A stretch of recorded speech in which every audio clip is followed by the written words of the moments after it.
ಶೋಭಿತ್ ರಂಗಪ್ಪ ಅವರು director of Adichunchanagiri institute of molecular medicine ಅದರ ಮುಖ್ಯಸ್ಥರಾಗಿದ್ದಾರೆ. ಅವರು ಸಹ ನಮ್ಮ ಜೊತೆಗೆ ಇವತ್ತು ಉಪಸ್ಥಿತರಿದ್ದಾರೆ. ಇವತ್ತಿನ ಈ ಪ್ರೆಸ್ ಮೀಟಿನ ಮುಖ್ಯ ಉದ್ದೇಶ ನಾವೊಂದು international conference on interdisciplinary approaches in health sciences for translational research ಅಂತಕ್ಕಂತಹ ಬಹಳ ವಿಶೇಷವಾದಂತಹ ಒಂದು ಅಂತಾರಾಷ್ಟ್ರೀಯ ಮಟ್ಟದ ಈ ಕಾನ್ಫರೆನ್ಸ್ ಅನ್ನು ಮಾಡ್ತಾ ಇದ್ದಾರೆ. ಅದಕ್ಕೆ ತಮ್ಮನ್ನೆಲ್ಲ ನಾವು ಆಹ್ವಾನಿಸಿ ಬಹಳಷ್ಟು ಜನರಿಗೆ ತಲುಪಿ ತಮ್ಮ ಪ್ರಿಂಟ್ ಹಾಗೂ ಎಲೆಕ್ಟ್ರಾನಿಕ್ ಮೀಡಿಯಾ ಮುಖಾಂತರ ಅಂತಕ್ಕಂಥದ್ದು ತಿಳಿಸ್ತಿದ್ದೇವೆ. ಆದಿಚುಂಚನಗಿರಿ ಮಹಾ ಸಂಸ್ಥಾನ ಮಠ ತಮಗೆಲ್ಲರಿಗೂ ಗೊತ್ತಿದೆ, ಸುಮಾರು 1800 ವರ್ಷಕ್ಕಿಂತಲೂ ಹೆಚ್ಚು ಇತಿಹಾಸವಿರತಕ್ಕಂತಹ ಒಂದು ಆಧ್ಯಾತ್ಮಿಕ ಪರಂಪರೆಯ ಮಹಾಸಂಸ್ಥಾನ ಮಠ. ಅದರ 72ನೇ ಗುರುಗಳಾಗಿ ಪೂಜ್ಯ ಶ್ರೀ ಡಾಕ್ಟರ್ ನಿರ್ಮಲಾನಂದ ಮಹಾಸ್ವಾಮೀಜಿಯವರು ಆ ಮಹಾಸಂಸ್ಥಾನ ಪೀಠವನ್ನು ಬಹಳ ವಿಶೇಷವಾಗಿ ಸಾಮಾಜಿಕವಾಗಿ, ಶೈಕ್ಷಣಿಕವಾಗಿ ಹಾಗೂ ಬೇರೆ ಕ್ಷೇತ್ರಗಳಲ್ಲಿ ನಡೆಸ್ಕೊಂಡು ಹೋಗ್ತಿರ್ತಕ್ಕಂಥದ್ದು ತಮಗೆಲ್ಲರಿಗೂ ಗೊತ್ತಿದೆ. ನಮ್ಮದು 9 ಲಿಂಕ್ಸ್ ಅಂತ ಅಂದರೆ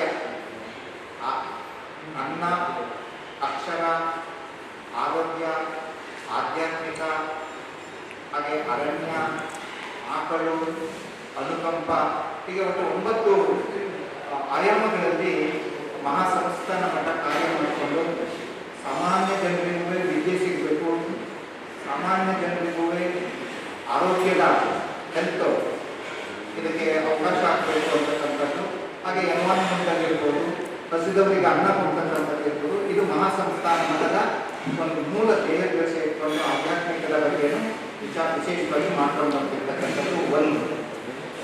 ಎರಡನೇದು ಆದಿಚುಂಚನಗಿರಿ ಶಿಕ್ಷಣ ಟ್ರಸ್ಟ್ ಅಂತಕ್ಕಂಥದ್ದು 1974ರಲ್ಲಿ ಪ್ರಾರಂಭ ಆಯಿತು. ಇವತ್ತು 500ಕ್ಕೂ ಹೆಚ್ಚು ಅಂದರೆ 550ರ ಹತ್ತಿರ ವಿದ್ಯಾಸಂಸ್ಥೆಗಳನ್ನು ಬರೀ ಕರ್ನಾಟಕದಲ್ಲಷ್ಟೇ ಅಲ್ಲ, ದೇಶದ ವಿವಿಧ ಭಾಗಗಳಲ್ಲಿ, ಹೊರದೇಶದಲ್ಲೂ ಸಮೇತ ಇವತ್ತು ವಿದ್ಯಾಸಂಸ್ಥೆಗಳನ್ನು, ಆಧ್ಯಾತ್ಮಿಕ ಕೇಂದ್ರಗಳನ್ನು ಮಾಡಿರ್ತಕ್ಕಂಥದ್ದು ತಮ್ಮೆಲ್ಲರಿಗೂ ಗೊತ್ತಿದೆ. ನಮ್ಮ ವೆಬ್ಸೈಟಿಗೆ ಹೋದರೆ ಅದೆಲ್ಲವೂ ನಮಗೆ ಅವೈಲಬಲ್ ಇದೆ. ಇದು ವಿದ್ಯಾಸಂಸ್ಥೆಗಳು. ಅಲ್ಲಿ ಸುಮಾರು 1,70,000 ವಿದ್ಯಾರ್ಥಿಗಳು ಒಂದು ಸಮಯದಲ್ಲಿ ನೀವು ಲೆಕ್ಕ ತಗೊಂಡ್ರೆ ಅಷ್ಟು ಜನ ವಿದ್ಯಾರ್ಥಿಗಳು ಅಲ್ಲಿ ವಿದ್ಯಾಭ್ಯಾಸವನ್ನು ಮಾಡ್ತಿರ್ತಕ್ಕಂಥದ್ದು. ಅದು ಹೇಗಿದೆ ಅಂತಂದರೆ ನಮ್ಮಲ್ಲಿ LKG, UKG ಅಥವಾ ಪ್ರೀ ನರ್ಸರಿ ಅಂತ ಹೇಳ್ತೀವಿ, ಅಲ್ಲಿಂದ ಹಿಡಿದು ಪೋಸ್ಟ್ ಗ್ರಾಜ್ಯುಯೇಷನ್, PhD ವರೆಗೂ ಎಷ್ಟೆಲ್ಲ ಓದ್ಬೋದು ಅಂತಕ್ಕಂಥದ್ದು ಇಲ್ಲಿದೆ. ಅವೆಲ್ಲರಿಗೂ ಅವಕಾಶ ಇರ್ತಕ್ಕಂತಹ ಒಂದು ಸಂಸ್ಥೆ ಆದಿಚುಂಚನಗಿರಿ ಶಿಕ್ಷಣ ಟ್ರಸ್ಟ್. ಅದು ಮೂಲ ಸಂಸ್ಥೆ. ಆ ಮೂಲ ಸಂಸ್ಥೆ ಬಹಳಷ್ಟು ಗ್ರಾಮೀಣ ಭಾಗದಲ್ಲಿ ವಿದ್ಯಾಸಂಸ್ಥೆಗಳನ್ನು ತೆರೆದಿರ್ತಕ್ಕಂಥದ್ದು ತಮಗೆ ಗೊತ್ತಿದೆ. ಅದು ಶಾಲೆ, ಕಾಲೇಜುಗಳು ಇರ್ಬೋದು, ಎಲ್ಲವೂ. ಆ ಒಂದು ಸಂಸ್ಥೆಯಲ್ಲಿ ನಮಗೆ ಗೊತ್ತಿದೆ, ಅಲ್ಲಿ ಮೆಡಿಕಲ್ ಕಾಲೇಜ್ ಇರ್ಬೋದು, ಹೆಲ್ತ್ ಸೈನ್ಸ್ಗೆ ಸಂಬಂಧಪಟ್ಟಿರ್ತಕ್ಕಂಥದ್ದು ಇರ್ಬೋದು, ಅಥವಾ ಎಂಜಿನಿಯರಿಂಗ್ ಇರ್ಬೋದು, ಆಯುರ್ವೇದಿಕ್ ವಿದ್ಯಾಸಂಸ್ಥೆಗಳು, ಹಾಸ್ಪಿಟಲ್ಸು ಮತ್ತು ಕಾಲೇಜುಗಳಿರ್ಬೋದು, ಬೇರೆ BSc, BCom, ಜನರಲ್ ಡಿಗ್ರಿ ಕಾಲೇಜುಗಳಿರ್ಬೋದು, ನೀವು ಯಾವುದನ್ನು ಹೇಳ್ತೀರೋ ಎಲ್ಲವೂ ಒಂದು ಆದಿಚುಂಚನಗಿರಿ ಶಿಕ್ಷಣ ಟ್ರಸ್ಟ್ನಲ್ಲಿ ನಡೀತಾ ಇದೆ. ನಮಸ್ಕಾರ. ನಮ್ಮ ರಿಜಿಸ್ಟರಾದ ಸುಧಾರಿಸರ್ ನಮಗೆಲ್ಲ ಗೊತ್ತಿರೋ ಎಲ್ಲರೂ ಆಲ್ಮೋಸ್ಟ್ ಎಲ್ಲರೂ ಮಾಡಿದ್ದಾರೆ. ಸೊ ಮುಖ್ಯವಾಗಿ ಈ ಕಾನ್ಫರೆನ್ಸಲ್ಲಿ ಜಪಾನಿಂದ 4 ಜನ ಸ್ಪೀಕರ್ಸ್ ಬರ್ತಾ ಇದ್ದಾರೆ. ಇಥಿಯೋಪಿಯಾ, ಅಡಿಸ್ ಅಬಾಬಾ ಯೂನಿವರ್ಸಿಟಿ ಅಂತ ಇದೆ, ಇಥಿಯೋಪಿಯಾದಿಂದ ಸ್ಪೀಕರ್ ಆಗ್ತಾ ಇದೆ. ಸಿಂಗಾಪುರ್, ನ್ಯಾಷನಲ್ ಸಿಂಗಾಪುರಿಂದ ಬರ್ತಾ ಇದ್ದಾರೆ. ಸೊ ಹಾಗಾಗಿ ಆಮೇಲೆ ಇದ್ರ ಜೊತೆಗೆ ಇಂಟರ್ನಲ್ ಸ್ಪೀಕರ್ಸ್ ಕೂಡ ಹೈ ಲೆವೆಲ್, ಅಂದರೆ ಸೆಂಟ್ರಲ್ ರಿಸರ್ಚ್ ಇನ್ಸ್ಟಿಟ್ಯೂಟ್ಸ್ RCT ಅಂತ ಇದೆ ಫರೀದಾಬಾದಲ್ಲಿ, ಅಲ್ಲಿಂದ ಸ್ಪೀಕರ್ಸ್ ಬರ್ತಾ ಇದ್ದಾರೆ. IISc ಇಂದ ಸ್ಪೀಕರ್ಸ್ಗಳು ಬರ್ತಾರೆ. ಇದು ಒಂದು ಇಂಟರ್ನ್ಯಾಷನಲ್ ಮತ್ತು ನ್ಯಾಷನಲ್ ಟಾಪ್ ಲೆವೆಲ್ ಸೈಂಟಿಸ್ಟ್ನ ಒಂದು ಮಿಶ್ರಣ.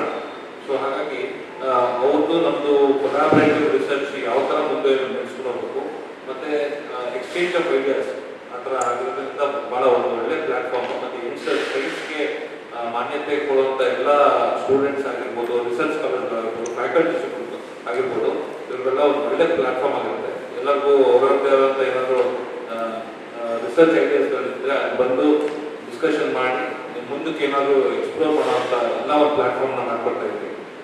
ಈ ಲಿಸ್ಟ್ ಆಫ್ ಸೈಂಟಿಸ್ಟ್ಗೆ ಮೆಡಿಕಲ್ ಡಾಕ್ಟರ್ಸ್ ಮಾಡ್ಕೊಂಡಿದ್ದೀವಿ.